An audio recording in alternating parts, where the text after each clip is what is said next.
Welcome to SN Chaudhary Physics classes at DD Gurukul. आप सभी बच्चों का DD गुरुकुल में स्वागत है। आज हम सुपरपोजिशन प्रिंसिपल हम बताने वाले हैं और ये पहले भी हम एक बार बता चुके हैं शुरुआत में, और एक हिसाब से देखा जाए तो मेरे YouTube का पहला वीडियो भी यही है, लेकिन उस समय आवाज़ के कुछ प्रॉब्लम थे जिससे कि आवाज़ नीट एंड क्लीन नहीं हुए थे और बच्चों को परेशानी हुई। तो आज हम उसी टॉपिक को फिर से बता रहे हैं कि आप लोग कैसे करना है। यहाँ पर superposition principle of electric force या electric forces, superposition principle of electric forces. अब यहाँ पर ये जो देखते हो, अब आपके इसी टॉपिक को ध्यान देना। जैसे आप कई बच्चे हैं नीट वाले हैं, कई बच्चे हैं जेई वाले हैं। यदि यहाँ पर आपको पता है, वहाँ पर स्कूल में या CBSE में जनरली पूछते हैं state superposition principle, it is one of the important topics. लेकिन वहाँ पर आपके ये प्रॉब्लम रहते हैं, एक्सप्लेन बच्चे नहीं करते हैं। बट बार बार आप लोगों को समझाता हूँ, 1 मार्क के क्वेश्चन में 2 पॉइंट होना चाहिए, 2 मार्क्स के क्वेश्चन में 4 पॉइंट होना चाहिए। अब यहाँ पर पॉइंट्स हम कैसे बनाएं, इसी चीज़ को यहाँ देखना है।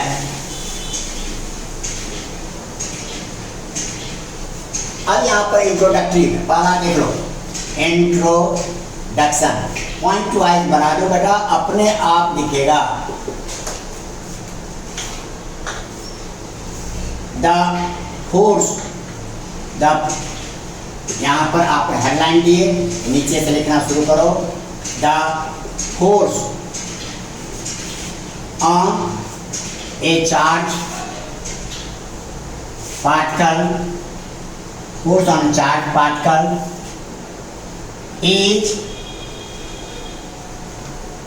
is obtained by force of charge particle due to multiple charges या multiple charge particles। The force on a charge particle, किसी एक चार्ज पार्टिकल के ऊपर जो फोर्स लगता है, due to multiple charge particle is obtained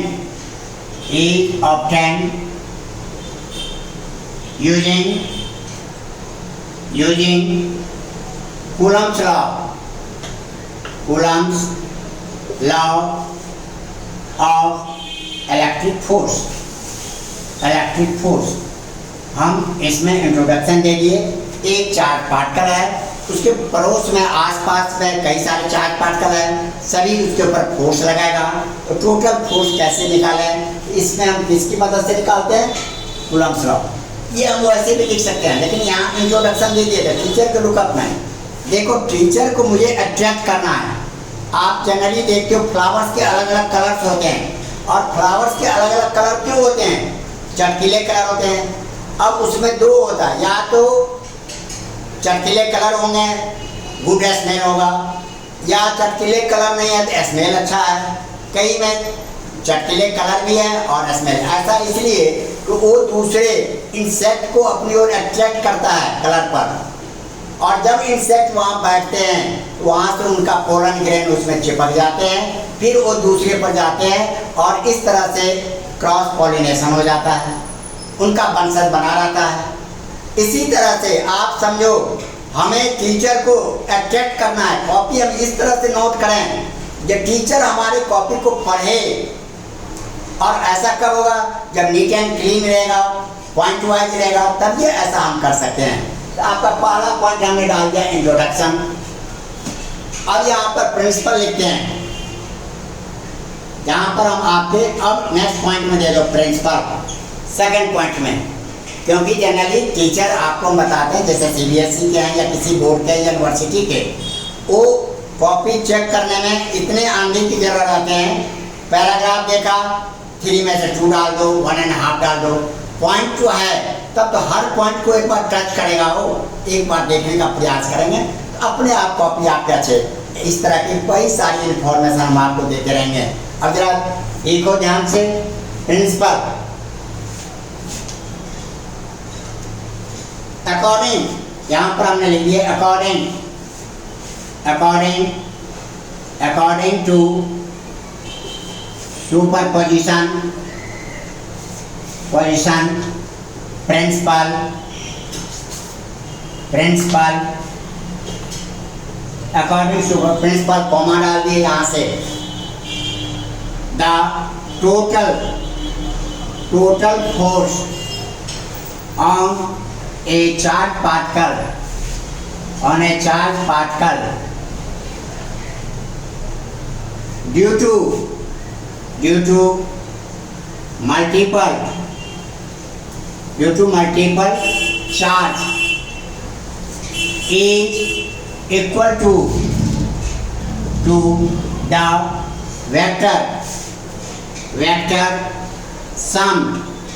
vector sum of all forces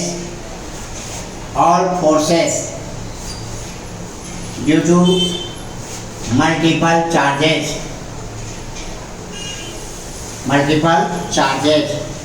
अब यहाँ पर देखो बेटा, ये जितने भी हम टॉपिक्स लिख देंगे ये आपका लेक्चर का भी काम करेगा, नोट्स का भी काम करेगा।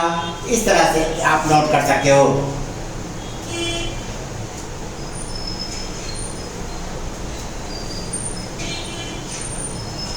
अब यहाँ पर according to superposition principle, the total force on a charged particle due to multiple charges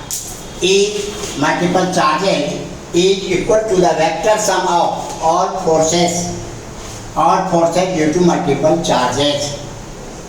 अब यहाँ पर आप लोग Newton second law of motion पढ़ा होगा। Newton second law of motion में दो पार्ट होते हैं।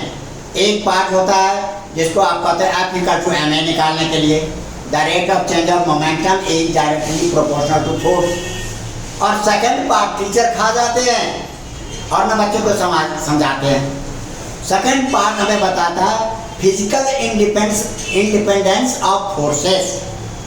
किसी बॉडी पर जो मान लो इस बॉडी है, इस पर इसने फोर्स लगाया, अलग से इधर से फोर्स लगाया, इधर से कोई और फोर्स लगाया, तो सभी फोर्स इंडिविजुअली उतना ही इफेक्ट डालता है जितना वो अकेले में डालता है। यहाँ पर इसी में आप नोट्स में डाल दिए, here each force is unaffected due to other forces। कहने मतलब सभी फोर्स अनअफेक्टेड है ड्यू टू अदर फोर्स। एक फोर्स पर दूसरे फोर्स का कोई इफेक्ट नहीं है। ड्यू अकॉर्डिंग टू, यहाँ पर दिखा अकॉर्डिंग टू फिजिकल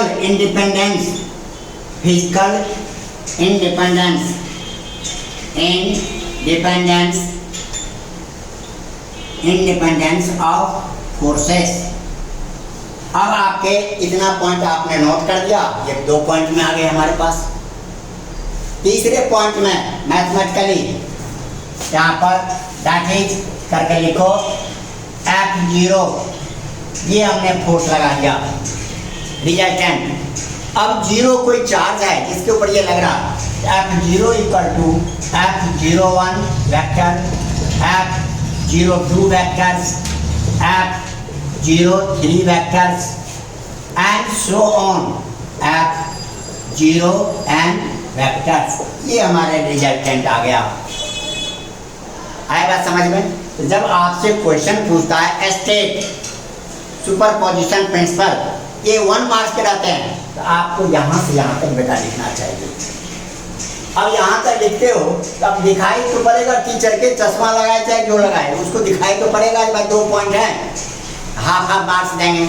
या इसमें भी आपको यहाँ पर लिखना चाहो, मैं यहाँ भी हेडलाइन बना देता हूँ, नोट यहाँ पर डाल दिए। अब ये हेडलाइन 3 पॉइंट का बन गया। इस तरह से लिख लेते हैं, तब जाके आपके 5 में से 5, 3 में से 3, 1 में से 1 मिलते हैं। अब यहाँ पर फोर्स निकालने के लिए अब आपके देख लो एक्सप्रेशन फॉर यहाँ पर मैं डेरिवेशन निकालता हूँ, जरूरत पड़ेगा तो इधर लिखते चलो। जहाँ प्रॉब्लम है expression for resultant force on a charge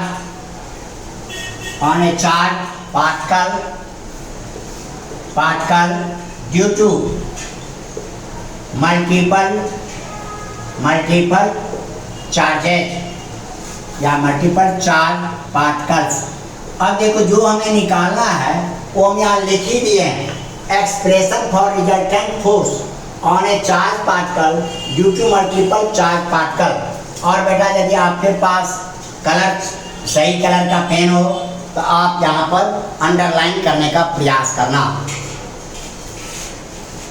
वैसे सारे कलर अलाउ नहीं होते हैं, इस हिसाब से आप यहाँ पर। अब इसको बनाने के लिए हमने देखो यहाँ से बना, यहाँ पर हमने देखो एक्स एक्सिस हमने लिख दिया expression for resultant force on a charge particle due to multiple charge particles. अब यहाँ पर ये एक चार्ज पार्टिकल है, देख लो इस चार्ज पार्टिकल का नाम हमने लिख दिया Q0। और यहाँ पर देखो बेटा ध्यान देना, यहाँ पर दूसरा चार्ज पार्टिकल हमने Q1 लिख दिए। जरूरी नहीं है इधर लिखे इधर लिखें, आप अपने सुविधा से लिखो, बुक पेज मत देखो।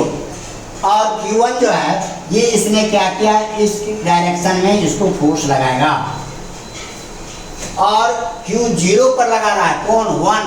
इस फोर्स का नाम हमने दे दिया F01। अब इसी तरह से यहाँ पर हमने इसका देख लो बेटा, यहाँ से यदि हम इसका निकालते हैं पोजीशन वेक्टर निकालते हैं तो ये R1 वेक्टर हो गया। और इसी जगह पर मान लो यहाँ पर Q0 इधर हम लिख देते हैं, यहाँ पर मान लो Q2 है तो Q2 जो है वो अपना फोर्स लगाएगा इस डायरेक्शन में F02। और इसी तरह से यहाँ पर हमने Q3 लिख दिया, Q3 इस पर फोर्स लगाएगा इस डायरेक्शन में F03 वेक्टर्स। मान लो यहाँ पर बेटा N हमने लिख दिया, QN चार्ज यहाँ पर है QN, ये फोर्स लगाएगा इस डायरेक्शन में। और इसके हमने लिख दिए यहाँ पर Q1, यहाँ पर लिख दिए F0N वेक्टर्स। जैसे मर्जी हो वैसे डायग्राम पर जहाँ एक एक लिखते चलो, फोर्स की डायरेक्शन बताते चलो। अब आपके पोजीशन वेक्टर देखो, ये है 0 पर, इसके पोजीशन वेक्टर को हमने यहाँ से इंडिकेट किए, ये R0 वेक्टर्स हो गया, R1 दिखा दिए। इसी तरह से मान लो ये Q2 हमने यहाँ लिखे हैं, Q2 का पोजीशन वेक्टर यहाँ से मिला दो, ये हो गया R2 वेक्टर्स। इस तरह से आप और सबका भी मिला सकते हो। आई बात समझ में? अब यहाँ पर लिखना कितना है और उसके बाद क्या लिखना है, F0N है, इसको भी हमने यहाँ से पोजीशन वेक्टर दे दिए RN वेक्टर्स। इस सभी का पोजीशन वेक्टर हम मिला देते, कौन कहाँ पर है। अब ये ऐसे देख के डायग्राम बनाओगे तो घबरा जाओगे, इसलिए एक एक लिखते चलो और उसका पोजीशन डालते चलो। अब इतना कहानी के बाद मुझे इस डायग्राम के बाद अब बुक में जाओगे तो एक्सप्लेन करता है लंबे चौड़े कहानी, तो हम यहाँ पर सिंपली देखते हैं द एस्केमेटिक, यहाँ पर द एस्केमेटिक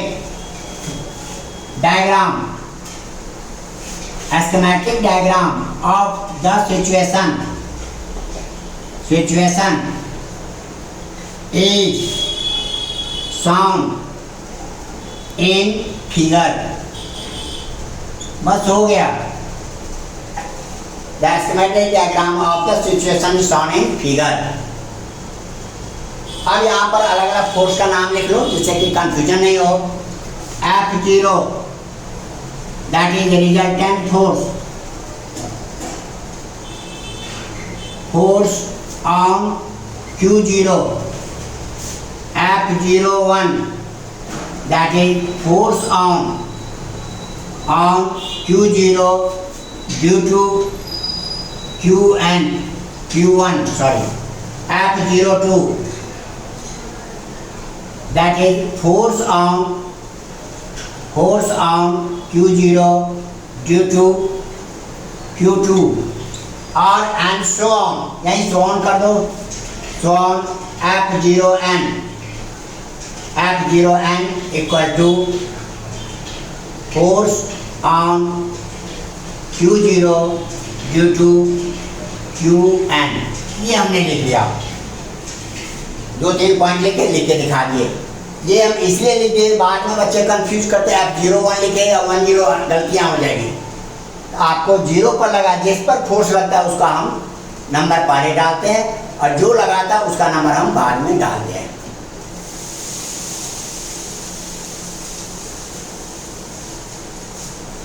अब इसके बाद इधर से आप लोग नोट कर लिए, ये यहाँ पर देख लो,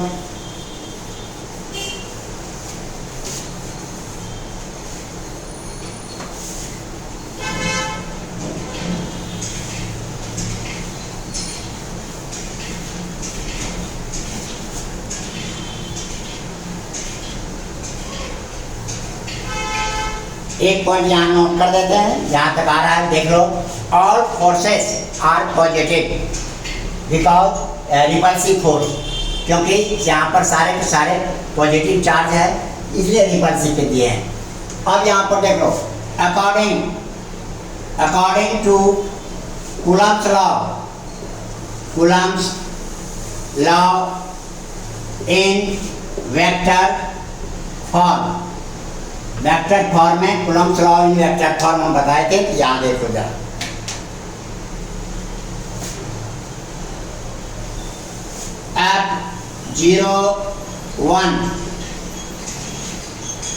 F01 देखो बेटा, हमने F01 एक लिए हैं, this equal to 1/4 pi epsilon naught Q1 Q1 और Q0 के बीच का फोर्स अपॉन दोनों डिस्टेंस में क्या लिखे थे, रिपल्सिव में उल्टा लिखते हैं, यहाँ पर R10 का स्क्वायर कर दिए, और यहाँ पर हमने क्या किए, R10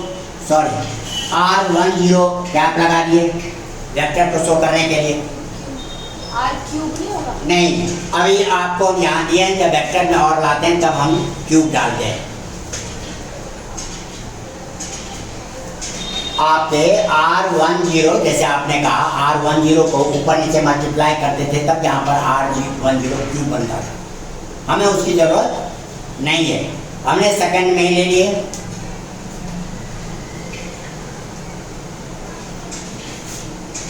F02 बताओ बेटा, इसका 1/4 pi epsilon not Q2 Q0 upon R20 square R20 cube, sorry cap, ये हमने लगा दिया। इसी तरह से एक और लिख लो, F03 1/4 pi epsilon not Q3 Q0 upon R30 square R30 के ऊपर हमने कैप लगा दिया। सिमिलरली हम इसी तरह से यहाँ पर डायग्राम बना देंगे। F0n का मतलब force on Q0 due to n charge particle, this equal to 1/4 pi epsilon naught Qn Q0 upon Rn0 square Rn0 cap. ये हमारा सारा वेक्टर निकल गया। अब इन सभी का जो वेक्टर निकालते हैं, देखो बेटा, अब यहाँ पर हमने क्या देखा, इन सभी का। अब therefore F0 this equal to F01 F02 F03 and so on F0n हमने लिखा। इन सभी को ऐड करेंगे तो आपको क्या दिख रहा है, 1/4 पाई एप्सिलॉन नॉट कॉमन है, हर एक में ऐड करने पर कॉमन आ जाएगा, तो इसको हम बाहर कर लेते हैं। हम Q0 को भी बाहर कर सकते हैं, वहाँ पर जैसे चार्ज रहेगा उस हिसाब से हम कर सकते हैं। अब यहाँ पर शॉर्ट में हम लिखना चाहते हैं, यहाँ पर क्या हो गया, F0 वेक्टर्स 1 बाय, यहाँ Q नॉट सब में कॉमन है, हम इसको भी बाहर कर लेते हैं 1 बाय 4 बाय एप्सिलॉन नॉट, या नहीं बाहर करना चाहते हो तो मत बाहर करो। यहाँ पर हमारे पास तब आ जाएगा क्या चीज़, Q1 Q0 upon R10 square plus Q1 Q2 Q0 upon R20 square plus Q3 Q0 upon R30 square and so on Qn Q0 upon Rn0 square. यहाँ तक तो हमने ऐसे इंडिकेट कर दिया। अब इसको इंडिकेट करते हैं, तो हमने सभी में वेक्टर लगा दिए, R10 cap, R20 cap, R30 cap, Rn0 cap, ये वेक्टर्स पे हो गए हमारे पास, यही हमारे पास रिजल्टेंट है। अब इसमें देखो ये तो कांस्टेंट बाहर कर लिया, हम क्या देखते हैं, जो आपके Q1 है तो यहाँ पर R1 है, Q2 है तो यहाँ पर R2 है, Q3 है तो यहाँ पर R3 है। इसी तरह से हम इसको क्या लिख सकते हैं, देखो बेटा, F0 vectors equal to 1 by 4 pi epsilon naught summation of Qi Q0 Ri0 square हम लिख सकते हैं।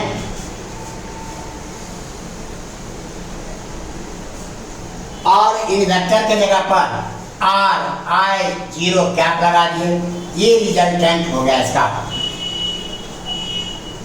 बना लोगे अब आप लोग इसको,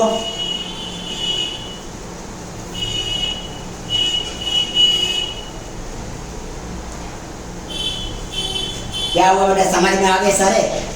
दिस इज रिक्वायर्ड एक्सप्रेशन।